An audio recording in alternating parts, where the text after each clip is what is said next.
Garzón. Garzón, un próspero municipio del departamento del Huila, ha sido un testigo silencioso de la historia de Colombia, desde su fundación en 1783.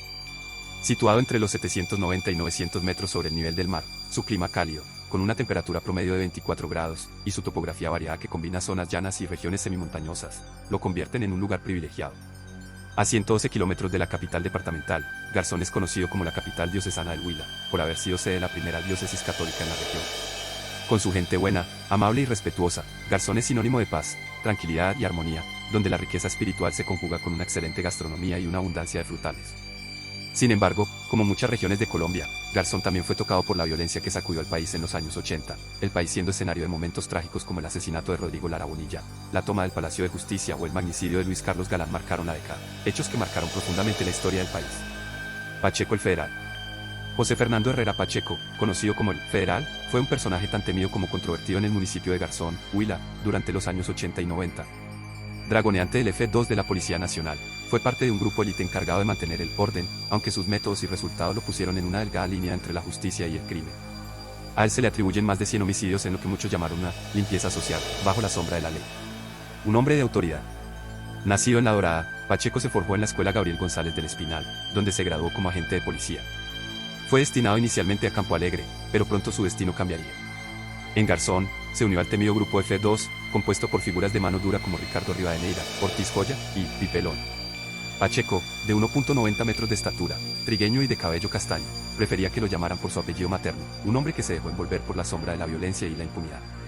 Garzón no era ajeno a la violencia que azotaba al país en aquellos años, pero la figura de Pacheco se volvió una leyenda urbana. Los relatos sobre su particular justicia a menudo envolvían torturas y ejecuciones extrajudiciales. Quienes caían en sus manos, sobre todo ladrones de poca monta y consumidores de drogas, eran conocidos por no regresar con vida. La patrulla 3A11 y su motocicleta de T115 verde se convirtieron en símbolos de terror, y las historias sobre aquellos a quienes capturaba se multiplicaban, subían vivos, bajaban muertos. Los compañeros y su entorno. El grupo que integraba el F2 se disolvió con el tiempo. Ricardo Rivadeneira, quien capturó a un cabecilla de las FARC poco antes de jubilarse, murió trágicamente en un accidente de tránsito. Ortiz Joya, Pecho, su amigo cercano, cayó en una emboscada del M-19 en Tarqui en 1990. Pacheco, quien vivió para ver la caída de sus compañeros, también tuvo un final violento. La muerte de Pacheco, ocurrida en 1992, marcó el cierre de una era oscura en Garzón. Fue asesinado mientras disfrutaba de una cita romántica en Los Kiosquitos. Dos hombres entraron al establecimiento y lo acribillaron a balazos. Pacheco, gravemente herido, fue trasladado al hospital, pero murió antes de llegar a la capital huilense. Su muerte fue objeto de múltiples teorías, desde venganzas de campesinos hasta la participación de un escuadrón del EPL. Oscura leyenda. A pesar de su imagen implacable, Pacheco vivió bajo el manto de la impunidad. Se le conocía por su odio visceral hacia los "ráticas de poco pelambre", como despectivamente llamaba a los pequeños delincuentes. Su violencia no se limitaba a ellos, extendiéndose también a civiles y personas inocentes. Uno de los casos más sonados fue el de un joven de 20 años, Guarnizo Martínez, capturado por Pacheco en un allanamiento en 1991. Tras ser llevado a la estación de policía, el joven apareció muerto y con signos de tortura, lo que desató un proceso judicial que duró 19 años. Sin embargo, Pacheco ya había muerto y nunca fue detenido. Historias como la de la loca Mariela y el peluquero Ricardo Jaramillo Lozada también están ligadas a la figura de Pacheco.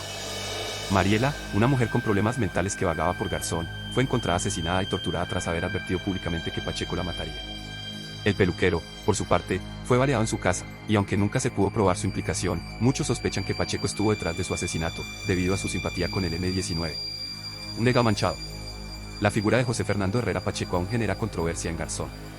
Para algunos, fue un hombre que limpió las calles de delincuentes, para otros, fue un verdugo que operaba al margen de la ley, impulsado por un odio irracional hacia los más débiles. Su muerte, aunque violenta, dejó muchos cabos sueltos y más preguntas que respuestas. El legado de Pacheco, como el de muchos otros que vieron entre el poder y la violencia en Colombia, se balancea entre la justicia y el crimen.